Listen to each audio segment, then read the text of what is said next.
Welcome back to the Mike Kellar Show, presented by United Bank. Proud to be united with the Pioneers. I'm your host, Sports Information Director Jagger Furr. Coach, thanks for being here today. Thank you for having me. All right, Coach. Saturday was another win. Your third in a row against Concord. It was a 42-30 victory in Summersville. Just your thoughts on the win? Homecoming, beautiful. It was a beautiful day for it. Once again, Nicholas County. I mean, they rolled it out, and it was when we pulled the buses in. It's weird traveling to a home game, by the way. Yeah, I'm sure. But when you pulled the buses in, you saw everyone tailgate, and I thought, man, it's going to be at least a very good atmosphere. And then we came out, held them. They're very good offensively. Oh, yeah. You know, throw the football, a lot of skill guys, block things up really well, got a good scheme. We hold them to, we hold them the first series. We get the ball, go down the field and score. Hold them again, go down the field and score. And then you could already feel it on our sideline of oh, we're going to blow these guys out. And it was not coming from me or the coaches. But, no, I mean, did enough good things to win. And like you said, had the game in control pretty much the whole day. But like to think that the thing was a little closer than it needed to be. And then Anthony Garrett threw for 204 yards, 4 touchdowns, his high of the year with touchdowns. Jeremiah King had his best day of his career, actually, with 142 rushing yards, 2 touchdowns. What did you like about the way the passing and running game was working? That they work together. It's what we talk about every week. I mean, I know every team watches tape on us, and they run these runs and they throw these throws. But if they don't know when we run the runs or when we run the throws, or if they play off each other, then you're a balanced offense. And I don't think offensively and I'll say this, I never thought any offense I ever coached or any offense in the country is good enough to be one-dimensional. Yeah. As long as it's pass, run, or run, pass, as long as you could keep it mixed up, then I think you got a chance to keep defense off balance. And the reason people don't have balance is because they're not capable of having balance. I've been here and we didn't have balance, but it was because of what we were capable of doing. As long as you're capable of doing both, then you should have a balanced offense. You should have some success. And you mentioned that Karan Purdue was able to capitalize off that. He had a big day, 3 catches, 69 yards, and 2 scores. And like you said, this seemed to be that game where the run game really led into the play action, really working well. Just what did you think about what Karan was able to do, taking advantage? Well, it's kind of a weird deal. Coach Harmer kept saying on the headsets, we got to run, the bootleg or the naked play, and I had 2 things in my head. We haven't been doing a lot of that earlier in the year because Anthony was battling some injuries and it wasn't very mobile, and now he's coming out of that, so I can say that publicly. That's 1. 2, when we walked through it on Friday, we messed him up every time. So I was like, I don't feel comfortable. So he's like, well, you're going to have to. And then so we called it and we hit it for a big game, and then we came back to it a couple of times. So it was good to see. Karan's very good. He turned into a pretty good player for us. I mean, he's a good transfer too. He's been a blocker primarily for us. I watch him catch the ball every day in practice and know that he's more incapable. So it was good to see some of that because we haven't really had that. All of our play action's been drop back, throw the thing. Now it's able to fake the thing and throw the ball short and let those guys run after the catch. Is going to be a good weapon for us, hopefully moving forward. And it's easy to talk about what Jeremiah, Anthony, the receivers have done all year, but it all starts up front. Sure. Anthony's only been sacked 6 times this year. Him and Jeremiah are at the top of nearly every statistical category and at their position. Yeah. How satisfied have you been with the offensive line so far?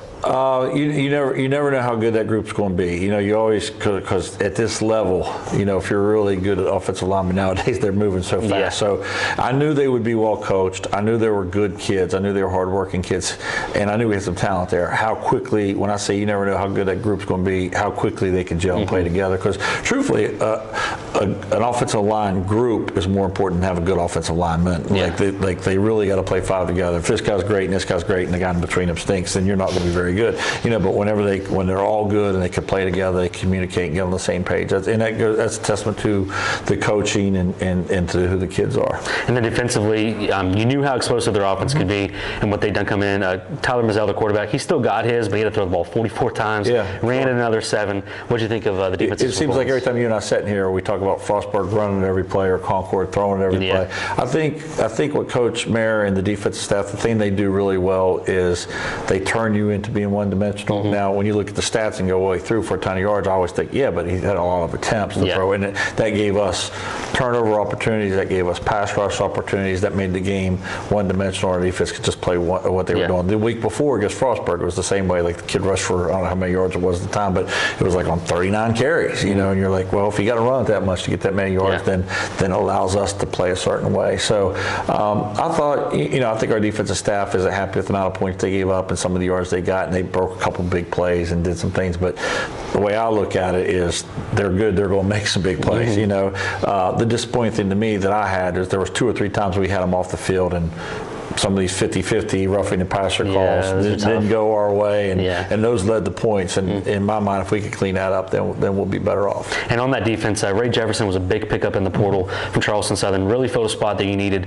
after losing a couple linebackers. Yeah, sure. He's really come around his leg. He had 12 tackles and a forced fumble on Saturday. How key has that been for your defense? At the beginning of the year, he was beat up and he hadn't played a lot. You know, he'd got hurt where he was at, and we knew talent-wise he was going to be good. Kind of some of our early conversations about the talent we had. Like, I knew Ray was talented, but I also knew he was watching practice because he was beat up. Now he's playing week in, week out, and he's coming into his own a little bit, and that talent's starting to show through. And I can say that with a few guys. I mean, you know, in the defense as a whole. Yeah, and then now shifting the gears to West Liberty. They started out 0-5. They won their last 2 games against West Virginia State, West Virginia Wesleyan. What do you see on them on tape? It seems like they always get hot right when they're playing us, right? You know, every year. Obviously, I coached there for a year. Coach Walleye, Coach Monterosa, really that whole staff. Those guys are my buddies. You know, we were always close, and that's how we're going to coach there. You know, but you know, going up there, we haven't had a lot of success. You know, playing up there. It seems like they beat us up there, and then we win down here, which hasn't always been the case. But you know, they're a hard group to figure out. They got a tailback who's really 2 that are excellent players. A very mobile quarterback. Coach Walleye, I know him. He'll get in the game and just, you know, he's liable to come out running all triple option. I mean, he will scheme you up pretty good. And then their defense knows what we like to do. I mean, we were running that system against them practice every day. So they'll have a good beat on our tendencies and who we are.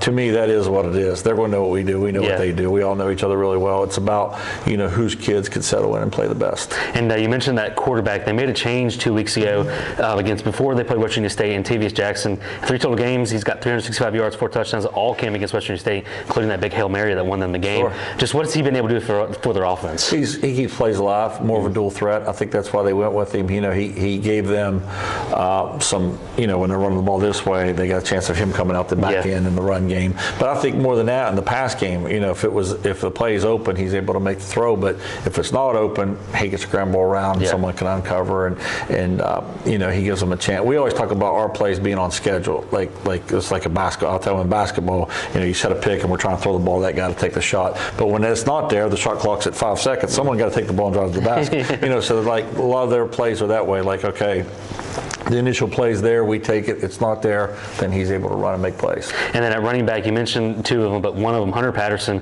coming off a big week, 247 yards, 3 touchdowns at Wesleyan. He was also MEC Male Track Athlete of the Year, so he's very fast. How do you feel your defense can slow their run game down? Well, you can't let him get loose. He's fast. He could fly. I remember in high school, he was a very fast. I was happy that he went. I wasn't happy he went to West Liberty, but I was happy he was a track athlete, and I was hoping that that's the direction he went. I knew it was a matter of time before he ended up playing football. They figured it out. Yeah, they're pretty smart like that. And no, he's really, you know, he's just not a track athlete who's a fast kid and they toss it to him, he runs around. And he's a football player. Yeah. I mean, he's a very physical kid, very confident kid. I watched West Virginia State game, and he was there. He basically was there a Wildcat, the first quarter and a half, and just snapping him the ball, and we put a lineman in the backfield with him and let him run down the end, and they were being very methodical and scoring touchdowns that way. So the kid's a good player. They got, you know, they're schemed up pretty well. I think their line's improved from what it's been, and they got a good football. I mean, the record doesn't show it, but we're going to have to go up there and play really well. Then at receiver, Trey Singleton's top 5 in MEC and multiple stat categories. Yeah. But Patterson is also one of West Liberty's lead receivers, 3rd to be exact. What's that do for your defense when you know he's a fast guy at the backfield, but he can also catch the ball? Well, he catches a lot of swings and angles. They got a really good screen game. They like to go to him and all that. The receiver you're talking about, I watched him on a kick return. He can fly as well. They got skill. They got a lot of good skill, and it's definitely not a game. You know, right now everyone's telling we've won 3 straight, right? And they've won 2 straight. Everyone's telling probably both teams how good they are, and probably neither's true. We know, but I'm sure Coach Walleye, and I know me, we're telling our guys that it's about how you play and how you execute. And defensively, Grant Thompson, he's been one of the conference's best defensive linemen this year. 1st in TFLs with 9. He's tied for 1st in sacks with 4. What's that do matchup-wise when game planning against someone like that? They always got someone up front that's good. I think both are defensive. Cam Rice, if you years ago as well. Yeah, always. I think both defensive ends are very good. They play them wide. You talked about our ability to protect. Well, we're going to get test this week because they're going to rush the passer pretty hard. I think what they do is they create a lot of turnovers. I mean, they blitz a lot and they make you have to execute. And if you're executing, there's opportunities back there. But if you're not executing, you're going to have guys in your face all day. And you mentioned the forcing the turnovers. Looking at their defense as a whole, middle of the pack, but they do lead the league in forced fumbles with 7. So it really seems like they're kind of making it a point to force them. Is there something you look at when you know a team is kind of keen on something? It just shows how aggressive they are by nature. From play calling to the way they make their adjustments to the way they coach their kids. They're going to play down. They don't look at it and say, well, Glenville does this, so we're going to do this. They look at it like, well, let's get the quarterback. So they're going to be aggressive. And you mentioned earlier, not a lot of success at, playing at West Liberty. This is your fourth trip as a head coach.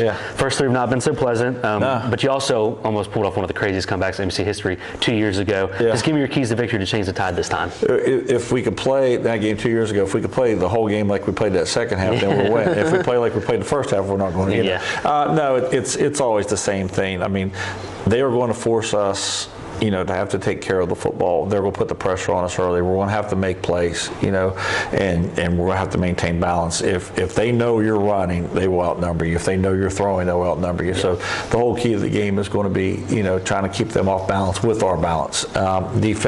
Defensively, I'll always believe this. If you stop the run and make a team one-dimensional, you got a better chance of beating them. Last week, even though their one dimension was throwing the ball, they were still one-dimensional against us. So if you could do that and then not give up the big play, that's critical. That's kind of been my standard answer with you. The truth of the matter is, if we could just play cleaner, if we don't turn the ball over or make penalties and we play a clean, disciplined game, then we got a chance to beat everybody. Coach, appreciate you coming on today. Thank you. I thank you guys for watching the Mike Kellar Show presented by United Bank. Make sure you tune in on Saturday at 1 p.m. with the Pioneers and Hilltoppers.